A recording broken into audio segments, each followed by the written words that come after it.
Assalamualaikum dan salam sejahtera. Kami dari kumpulan G akan membentangkan esei penyelidikan kami yang bertajuk Peranan Akomodasi, Akulturasi, Asimilasi, dan Amalgamasi dalam membentuk hubungan etnik harmoni.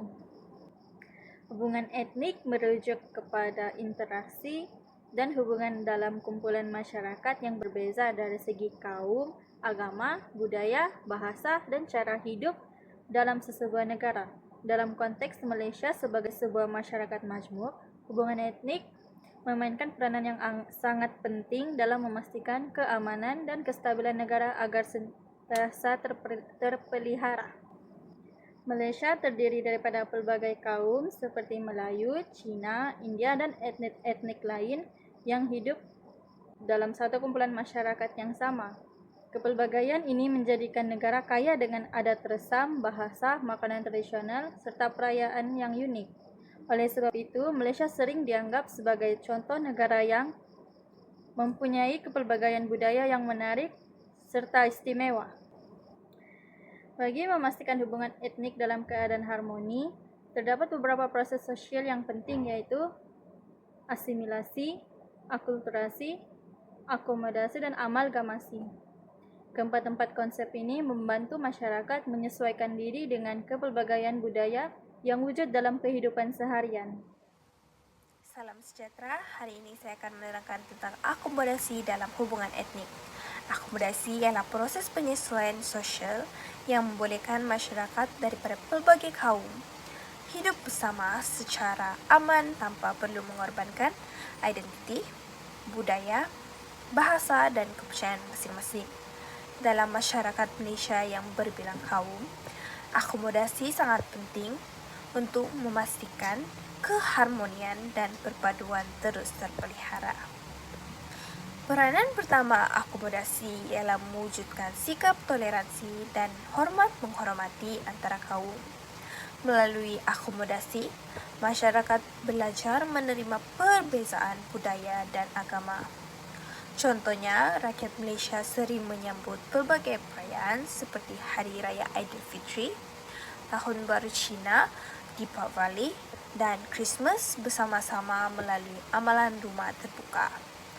Amalan ini dapat mengeratkan hubungan dan meningkatkan kefahaman antara kaum. Peranan kedua ialah mengukuhkan perpaduan dan kestabilan negara. Akomodasi membolehkan setiap kaum mengekalkan identiti masing-masing sambil bekerjasama dalam bidang pendidikan, ekonomi, dan sosial.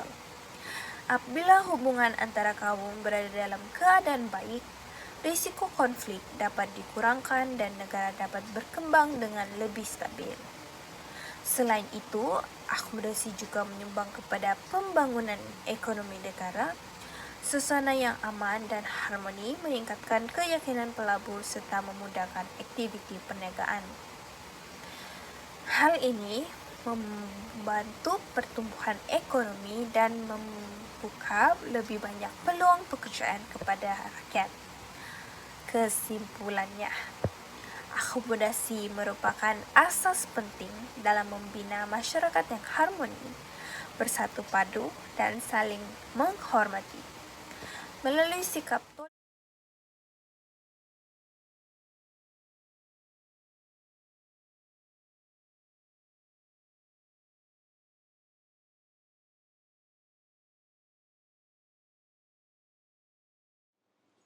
Assalamualaikum dan salam sejahtera. Nama saya Nurul Syuhada Balkis binti Muhammad Akmal, nomor metrik BI 2511079.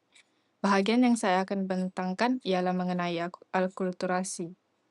Akulturasi merujuk kepada proses penerimaan unsur budaya daripada masyarakat lain tanpa menghapuskan identiti budaya asal suatu masyarakat. Hal ini berlaku melalui interaksi dan hubungan antara pelbagai etnik. Ia membolehkan masyarakat berkongsi dan mengamalkan budaya lain secara harmoni. Terdapat beberapa faktor yang mendorong berlakunya akulturasi. Antaranya ialah hubungan perdagangan yang telah membawa masuk pengaruh budaya luar sejak zaman Kesultanan Melayu Melaka. Selain itu, migrasi masyarakat Cina dan India ke Tanah Melayu turut mewujudkan interaksi budaya yang berterusan. Faktor pendidikan juga memainkan peranan yang penting, karena pelajar daripada pelbagai etnik dapat berinteraksi dan memahami budaya masing-masing. Kehidupan berjiran dalam masyarakat majmuk turut menggalakkan pertukaran budaya secara semula jadi. Seterusnya, terdapat beberapa contoh akulturasi. Dari aspek makanan, masyarakat Melayu, Cina, dan India saling menerima makanan tradisional antara satu sama lain. Sebagai contoh, gisang, dimsum, nasi lemak, rendang, dan juga makanan mamak. Dari aspek pakaian dan perayaan pula, masyarakat berbagai kaum sering memakai pakaian tradisional kaum lain ketika menghadiri majelis tertentu. Tradisi rumah terbuka juga menjadi contoh terbaik akulturasi karena masyarakat berbagai kaum saling mengunjungi dan merayakan perayaan bersama-sama. Akulturasi turut berlaku dalam penggunaan bahasa. Bahasa Melayu menerima pengaruh daripada bahasa Arab, Sanskrit, dan Cina melalui penggunaan kata pinjaman seperti khabar, kursi, dan tauke. Hal ini menunjukkan bahwa unsur budaya luar dapat diterima tanpa menghilangkan identiti budaya tempatan. Seterusnya ialah kepentingan. Akulturasi memberikan banyak manfaat kepada masyarakat dan negara. Antaranya ialah dapat mengukuhkan perpaduan kaum karena masyarakat lebih memahami dan menghormati budaya antara satu sama lain. Selain itu, akulturasi juga memperkaya budaya dan warisan negara, serta melahirkan masyarakat yang lebih terbuka dan bertoleransi. Ia juga akan mengurangkan konflik antara etnik. Walau bagaimanapun, akulturasi juga mempunyai beberapa cabaran. Antaranya ialah pengaruh budaya luar yang boleh menyebabkan generasi muda kurang menghargai budaya sendiri. Selain itu, terdapat juga isu sensitiviti agama dan budaya yang perlu dihormati supaya tidak menimbulkan konflik dalam masyarakat. Itu saja daripada saya, sekian terima kasih. Assalamualaikum dan salam sejahtera. Hari ini saya akan menerangkan konsep yang ketiga, yaitu asimilasi. Asimilasi boleh didefinisikan sebagai salah satu proses di mana kelompok-kelompok yang berfikir, berperasaan, dan bertindak secara berlainan menjadi satu dalam satu kesatuan sosial serta budaya yang sama. Asimilasi boleh dibahagikan kepada dua jenis. Yang pertama, asimilasi budaya, yaitu proses penyerapan unsur-unsur kebudayaan daripada satu budaya kepada budaya yang lain secara harmoni. Yang kedua, asimilasi struktur, di mana kumpulan minoriti menyertai institusi sosial utama masyarakat dominan secara rasmi. Asimilasi boleh difahami melalui formula A tambah B tambah C sama dengan E, di mana A merupakan masyarakat dominan, manakala B dan C merupakan masyarakat minoriti, dan A, B, dan C terletak dalam satu kumpulan yang sama. Jadi melalui formula ini, kita dapat simpulkan bahawa kumpulan A dan B dan C apabila menjalinkan salah satu hidup dalam salah satu kawasan yang sama, masyarakat A akan lebih menonjol dari segi gaya hidup dan budaya. Di Malaysia, asimilasi dapat dilihat melalui asimilasi baba dan nyonya. Menurut latar belakang, asimilasi baba dan nyonya terhasil melalui perkahwinan campur antara perantau Cina dengan wanita tempatan sejak Kesultanan Melayu Melaka. Masyarakat Baba dan Nyonya mengasimilasikan bahasa Melayu dialek Melaka campuran bahasa Hokkien. Selain itu, mereka juga mengamalkan acara bersanding, persembahan dondang sayang, serta masakan bercirikan rempah ratus Melayu. Mereka juga menyesuaikan amalan budaya tempatan tanpa menukar pegangan asal mereka, yaitu Buddha. Selain masyarakat Baba dan Nyonya, masyarakat Siam di utara juga melalui proses asimilasi. Masyarakat Siam di utara menggunakan dialek bahasa Melayu Kedah atau Kelantan dengan lancar dan fasih. Integrasi masyarakat Siam hanya melibatkan bahasa dan kebudayaan luaran. Dan masyarakat ini juga mempunyai kebebasan mutlak untuk menganut agama Buddha tanpa prejudis atau tekanan. Seterusnya, antara manfaat-manfaat yang dapat diperolehi melalui proses asimilasi budaya ini adalah yang pertama, mengurangkan prejudis. Penggunaan bahasa Melayu sebagai bahasa perantara mengurangkan jurang salah faham dan merapatkan hubungan antara kaum sejak zaman Melaka lagi. Yang kedua, membentuk identiti nasional. Melalui asimilasi, ianya dapat membentuk identiti bangsa Malaysia yang bersatu padu tanpa melenyapkan hak atau mencetuskan isu ketidakpuas hatian mana-mana etnik. Dan yang terakhir, integrasi organik dan semula jadi. Kehubungan yang harmoni menggalakkan asimilasi berlaku secara semula jadi, menerusi interaksi harian masyarakat pelbagai kaum. Selain itu, asimilasi juga mempunyai kesan yang buruk, dan cabaran ini berlaku apabila asimilasi berlaku secara ekstrim yang menyebabkan kumpulan etnik kecil kerap terdedah kepada dominasi sosial budaya majoriti.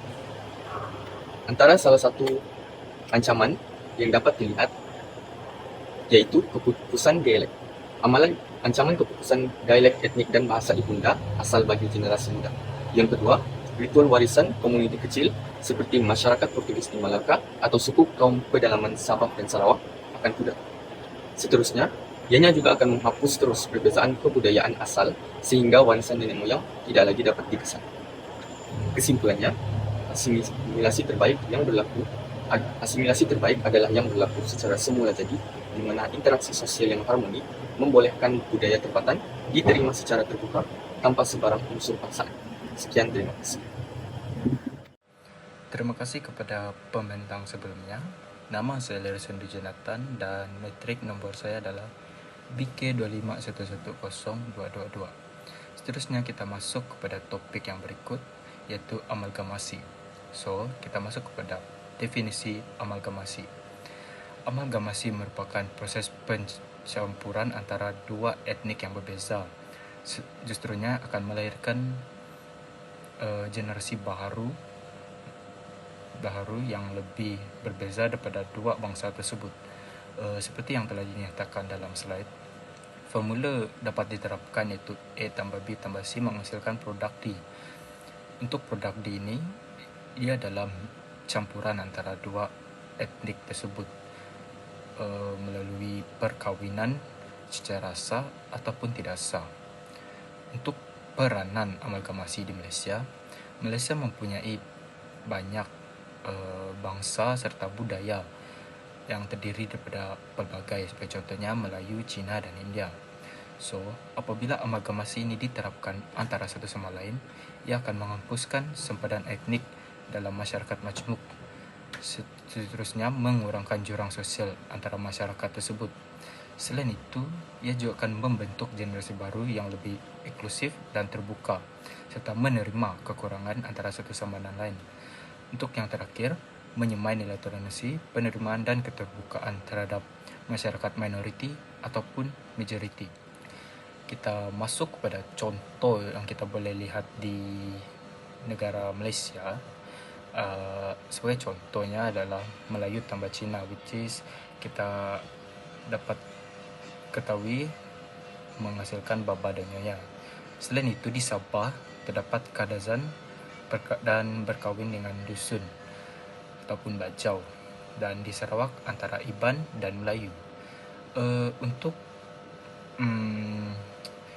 special case, terdapat juga bangsa Malaysia tak terkira Melayu, Cina atau India akan berkahwin dengan warga asing, sebagai contohnya Indonesia, Filipina ataupun orang luar. Selain di Malaysia, kita dapat juga mengetahui di negara-negara besar seperti Amerika, sebagai contoh, kulit gelap berkahwin dengan kulit putih akan menghasilkan light skin. So, untuk kesimpulan, amalgamasi merupakan tahap integrasi tertinggi dalam hubungan etnik. Selain itu, melahirkan identiti negara penyatuan pelbagai etnik. Seterusnya, membantu membina masyarakat yang harmoni. Dan yang terakhir, menjadikan kepelbagaian budaya dalam aset nasional yang memperkukuhkan negara.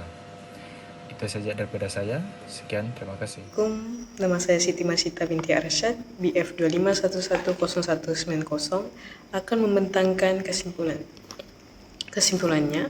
Hubungan etnik merupakan aspek penting dalam memastikan keharmonian, kestabilan, dan kemajuan negara.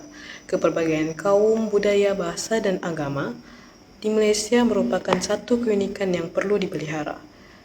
Melalui proses akomodasi, asimilasi, dan amalgamasi, serta akulturasi, masyarakat dapat hidup bersama dalam suasana yang aman, saling memahami, dan menghormati perbezaan antara satu sama lain.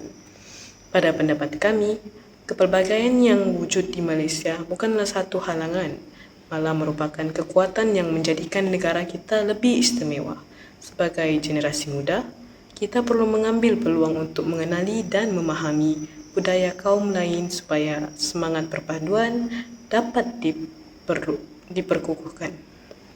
Namun, usaha untuk mengekalkan perpaduan memerlukan kerjasama semua pihak, termasuk masyarakat, institusi pendidikan, dan kerajaan. Dengan mengamalkan sikap toleransi, hormat menghormati, dan semangat perpaduan, Malaysia dapat terus menjadi sebuah negara yang aman, bersatu, dan maju.